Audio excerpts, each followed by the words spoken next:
बिस्मिल्लाहिर्रहमानिर्रहीम, अस्सलाम वालेकुम। Welcome to Gilani's garden.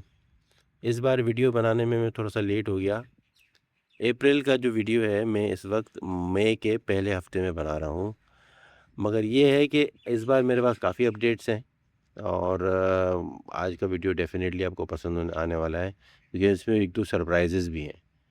तो चलें वीडियो स्टार्ट करते हैं। सबसे पहले तो ये कुछ नए पौधे मैंने मंगवाए थे सवात नर्सरी से। कुछ अच्छे आए हैं और कुछ अच्छे नहीं आए। ये जो पौधा है ये वाइट मलबरी का है। ये वाइट मलबरी वो मलबरी नहीं है जो मेरे पास पहले से लगी हुई थी।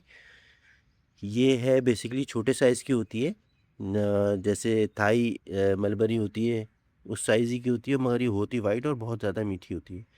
तो ये मैंने मंगवाई है। पौधा बहुत छोटा भेज दिया उन्होंने। मैंने बोला था कि थोड़ा बड़ा पौधा भेजें, मगर फिर भी उन्होंने छोटा पौधा भेज दिया। अब ये इस तरह का जो पौधा होता है ना, ये फ्रूट लाने में तो कई साल लगा जाता है, तो इसलिए थोड़ा-सा ये डिसअपॉइंटमेंट हो गई।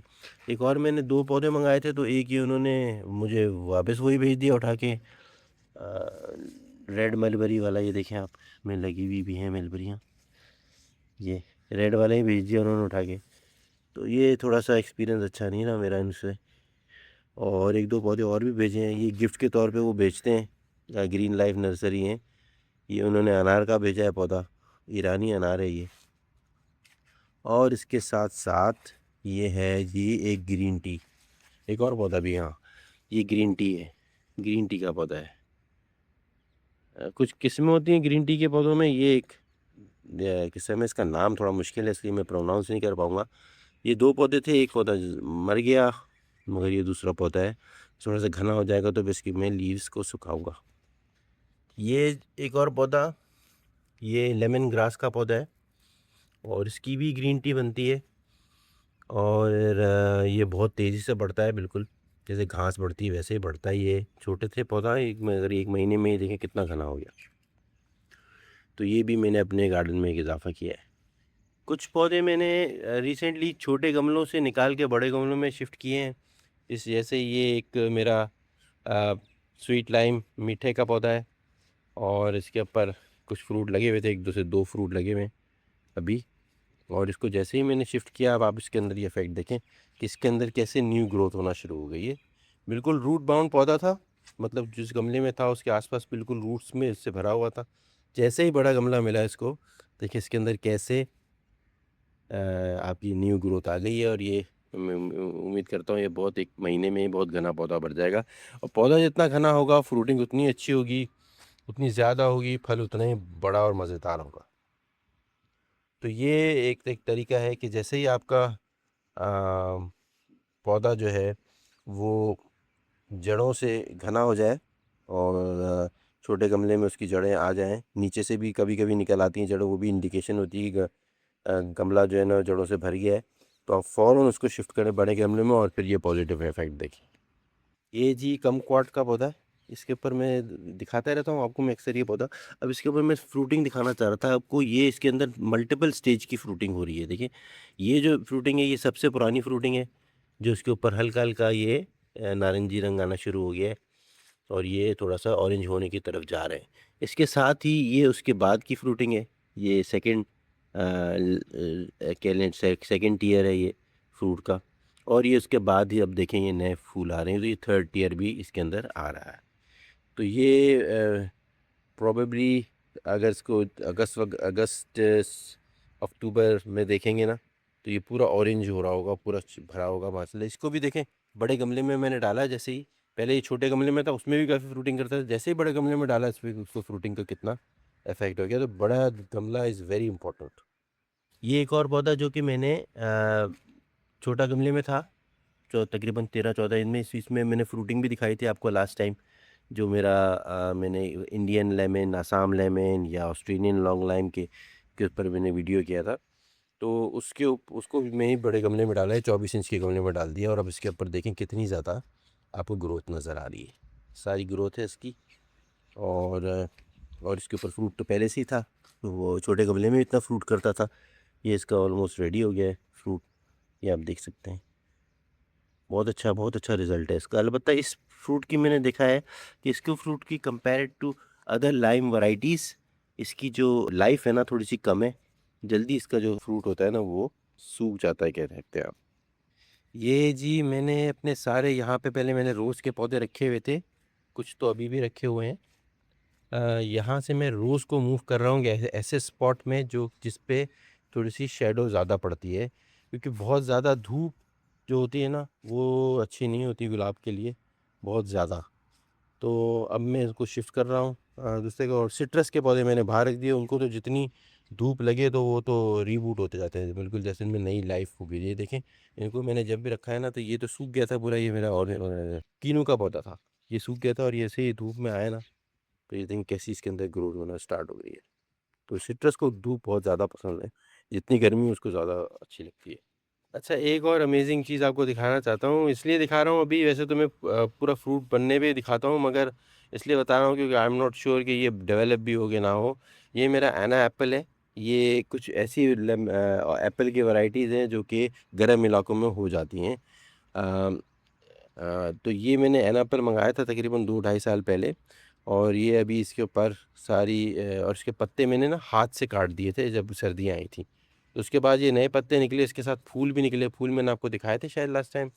और इतना मज़बूत पौधा नहीं है ये, कमज़ोर ही है, मगर इसके साथ-साथ ये देखिए आप इसके अंदर कि एक फूल जो है ना वो एप्पल में कन्वर्ट हो रहा है। ये देखिए, ये छोटा-सा एप्पल है, अगर आप देख सकें इसको, ये बन रहा है। आई एम नॉट श्योर कि ये बन पाएगा कि नहीं बन पाएगा, मगर ये इसलिए मैं दिखा रहा हूँ अभी कि ये देख लें। भाई हो जाता है भाई, कराची में भी एप्पल एटलीस्ट फ्लावरिंग भी हो जाए। असली चीज़ तो फ्लावरिंग होती है चिलावर्स की पर, तो वो अगर हो जाए तो फिर फ्रूट भी, अगर पौधा जानदार हो तो वो फ्रूट भी दे सकता है। ये देखिए फ्रूट, इसका छोटा सा फ्रूट है। तो उसके साथ-साथ एक ये ब्लैकबेरी का पौधा है मेरे पास, ये मैंने गमले में लगाया था, काफ़ी घना पौधा है ये, अच्छा पौधा है। अलबत्ता और मज़बूत भी है। अलबत्ता इसके अंदर चक्कर ये हो गया है कि ये फ फ फ्लावर तो कर रहा है, बहुत बहुत ज़्यादा फ्लावर करता है ये, मगर वो फ्लावर जो है वो फ्रूट में कन्वर्ट नहीं हो रहा। आई डोंट नो क्या रीज़न है, प्रोबेबली ये पॉलिनेशन का कोई इश्यू है इसके अंदर, या इसको कोई ख़ास कोई पौध कीड़े होते होंगे जो इसको पॉलिनेट करते होंगे। पॉलिनेशन मैंने ट्राई नहीं की, मगर ये देखें फूल तो है इसके अंदर, मगर ये फ्रूट डेवलप नहीं हुआ। हालाँकि इस बार कराची के अंदर जो गर्मी आई है, वो कोई एकदम से नहीं आई है, थोड़ा-थोड़ा आराम-आराम से स्टेप बाय स्टेप आई है, मगर फिर भी नहीं हुआ। ये कुछ अंगूर हैं ब्लैक नार्क, ये रेडी हो रहे हैं, आए हुए लगे हुए हैं, ऊपर भी लगे हुए हैं, अंदर भी लगे हुए हैं, तो ये भी इंशाल्लाह फ्रूट करेंगे मेरे।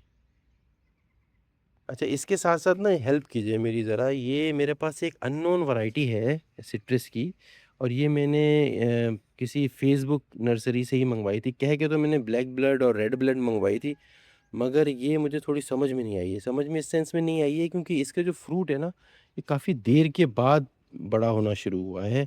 बाकी जो दूसरे सिट्रस हैं मेरे पास, जिनके जो अभी सर्दियों के बाद जिसमें फ्लावरिंग हुई, तो उनके फ्रूट साइज़ थोड़े से बड़े हैं। फ्रूट साइज़ का एक तो छोटा है, दूसरा इसका जो शेप है ना, ये आप देखिए, थोड़ा-सा ये ऊपर से चोंच निकली हुई है इसकी।